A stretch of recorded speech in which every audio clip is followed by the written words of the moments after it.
Още на фолклорна вълна искам сега и аз да връча няколко специални награди, подчертавам специални, свързани с фолклора. Първата от тях е за фолклорен хит на 2009 година на радио Сигнал Плюс. Тази награда ще връчи главният редактор на радиото Емилия Стоянова.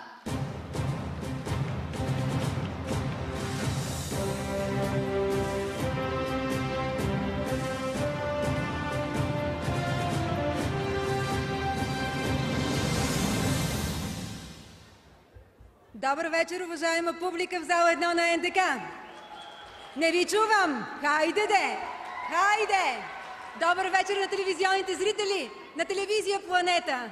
Честит празник на всички, защото днес е празник. Ние се чувстваме много празнично тук, нали така?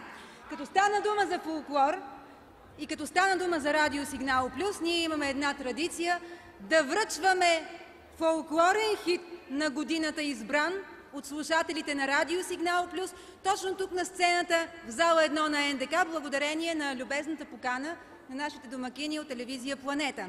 И така, аз няма да ви говоря за това коя изпълнителка е певица на годината. Няма да ви казвам коя певица е певица на десетилетието.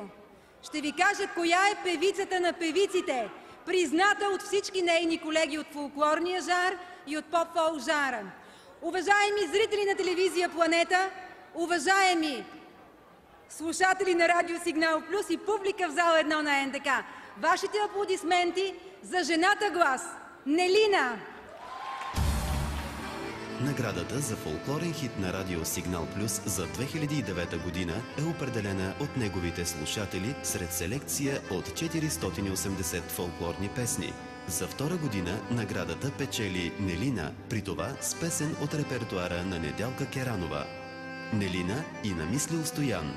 Фолклорният хит за 2009 година на радио Сигнал Плюс. Надявам се да стават все повече и повече тези награди. Емилия, аз просто нямам думи. За втора поредна година и то поредна печеля тази награда на слушателите на Сигнал Плюс, на ценителите на българската народна музика. Безкрайно съм благодарна както на вашия екип за помощта, за това да направим толкова хубави песни заедно. И обещавам тази година вече да се напъна и да направя втория си фолклорен албум.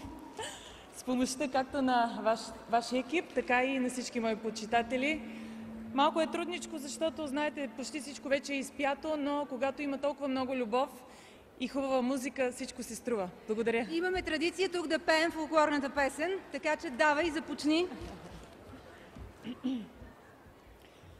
Намислил Стоян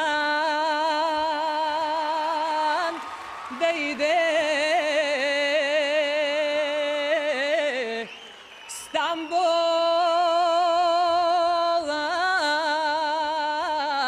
града голяма,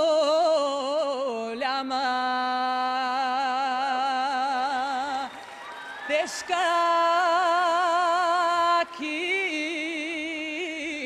кирия да кара. Благодаря и на моите продуценти за шанса, който ми дават да пея както поп-фолк, така и любимата ми народна музика. Благодаря, целувки на всички!